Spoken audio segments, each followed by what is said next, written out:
ये पूछना चाह रही थी कि एफआईआईज का ये एक्शन थोड़ा सा समझना चाह रहे थे कि इस तरह की भारी बिकवाली के पीछे क्या है, मतलब किस प्रकार का डर है जो उनको हाउंड कर रहा है, यहाँ पे क्या हो रहा है? लेकिन यार ये एक चीज़ क्लियर है कि अगर बिकवाली बढ़ी है तो कारण भी ज़्यादा होंगे और बड़े होंगे। करेक्ट। छोटे होते हैं, बड़ी होती है तो बड़े होते हैं।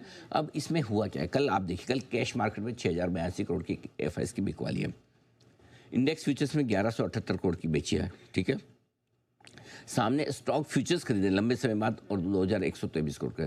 तो पहली चीज़ तो है कि मान के चलिए, समझ के चलिए कि अब जो ये आंकड़े दिखेंगे आपको थोड़े बड़े दिखेंगे, और वो बड़े दिखने के पीछे एक कारण ये कि अब जैसे जैसे आप मंथली एक्सपायरी के करीब पहुंच रहे हैं, एक्शन बढ़ता है। अब मुझे एक चीज़ बताओ, कल की स्क्रीन देखकर कहीं भी आपको एक जगह भी लगा कि कुछ खरीदा होगा? सवाल ही नहीं, खरीदने का सवाल है ही नहीं।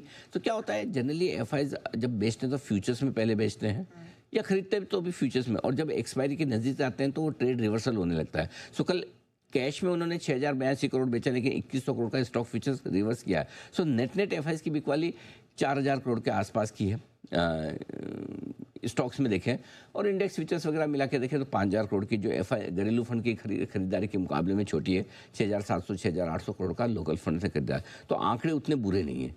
तो फिर क्या दिक्कत है, एफआईआईज क्यों बेच रहे हैं? पहली चीज़ तो कमज़ोर नतीजे एफआईआईज का मूड बिगाड़ रहे हैं। एफआईआईज को मज़ा नहीं आ रहा रिजल्ट देख के, उनको एकदम मतलब वैसा चेक कुछ कड़क नंबर चाहिए।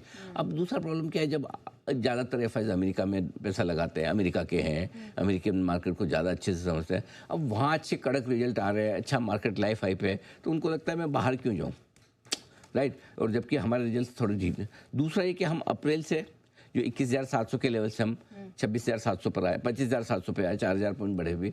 अब उसके बाद लेवल्स आपके अच्छे हो गए, रिकवरी हो गई, भाव अच्छे हो गए, तो नेचुरली प्रॉफिट बुक करना चाहेंगे। फिर उसके ऊपर आपका रुपया 3 हफ्तों से कमज़ोर हो रहा है, 5 हफ्तों से कमज़ोर हो रहा है, तो फिर करेंसी भी आपकी डिप्रिशिएट हो रही है। तो एक आपका बढ़ा हुआ भाव और मजबूत करेंसी, दोनों के टाइम आप प्रॉफिट बुक करेंगे तो आपको फ़ायदा ज़्यादा होगा, ठीक है। ये एक कारण है। और सबसे बड़ी चीज़ वैल्यूशन। अब एफआईआईज को लग रहा है कि हाँ बहुत महंगे नहीं है हमारे मार्केट, लेकिन उतने सस्ते भी नहीं जो 22,000 पे, तो वैल्यूशन ठीक ठाक है, बहुत अच्छे। और आखिरी चीज़ जो एफआईआईज जिस चीज़ का इंतज़ार करें वो है ट्रेड डील। नो डाउट आज ट्रेड डील को लेकर उनको अमेरिका से सारा डर हट गया, लेकिन अगर इंडियन मार्केट की तो जब तक डील नहीं होती तब तक उनकी तलवार लटकी रहेगी। वो सोचेंगे यार एक बार ख़त्म हो मामला तो पता चले। तो एक तरह से हम पॉजिटिव ये सोच सकते हैं ये डील नहीं हो रही, हमारे तो पुराने रेट्स पे अपना जो एक्सपोर्ट चल रहा है चल ही रहा है, दिक्कत क्या है। ट्रेड डील जब भी होगी कुछ तो नया टैरिफ लगना ही है, बराबर है, जितना लगे जो लगे बढ़ना ही है। तो हमारे लिए वो ठीक है, लेकिन एफआईआईज उस पर थोड़ा क्लैरिटी चाहते हैं कि एक बार डील हो जाए तो पता चले, क्योंकि ट्रम्प का भरोसा नहीं है कि पता चला कि वो बोलेंगे सबने कर ली तुम ही नहीं कर रहे, तो कुछ आड़ा टेढ़ा हो जाए। तो इसलिए ये सारी चीज़ें हैं जो थोड़ा सा एफआईआईज रुके हुए हैं। इस बीच घरेलू फंड डटकर मुकाबला कर रहे हैं, कोई दिक्कत वाली बात है नहीं। लेकिन समस्या ये तो एफआईआईज और लोकल फंड्स की अपनी जगह है, बेचने की वजह अपनी जगह, लेकिन अल्टीमेटली बाजार पैसे से चलता है। और पैसे में दो दिक्कत है, अगर घरेलू फंड डटकर मुकाबला कर रहे हैं एफआईआईज की बिकवाली का, तो फिर इतने बाजार गिर क्यों रहे हैं? उसके दो कारण और हैं। एक, पैसा थोड़ा बाजार में आने के बजाय बाहर ज़्यादा जा रहा है। अब आप देखिए इस वक्त 6-7 आईपीओ खुले हुए हैं। हाँ। आजकल में 7-8 आईपीओ खुले, या तो खुल रहे हैं, बंद हो रहे हैं, खुलने की तैयारी में, लिस्टिंग की तैयारी में। तो पहली चीज़ है कि कई सारे IPO, offer for sale, block deals, private equity funds की बिकवाली, अल्टीमेटली भाई पैसा तो मार्केट का ही है ना, इधर नहीं तो उधर जा रहा है। तो थोड़ी लिक्विडिटी मार्केट से बाहर दूसरी तरफ सरक रही है। यही लिक्विडिटी आपको स्क्रीन पर आकर खरीदारी होती दिखे तो मामला कुछ अलग ही होता है।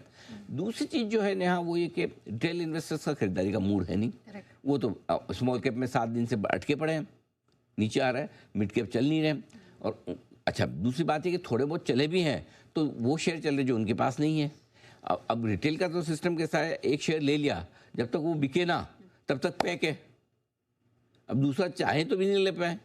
तो इसलिए अच्छा फिर मार्केट चलता नहीं तो धीरे धीरे उनका इंटरेस्ट थोड़ा, एक तो बड़ी मुश्किल से अप्रैल के बाद तेजी बनी है, तो जून जुलाई में आए तब तक तो फिर मामला टॉप बनने जैसा हो गया। तो रिटेल भी थोड़ा सा नर्वस है, भी मज़ा नहीं आ रहा है ऐसा।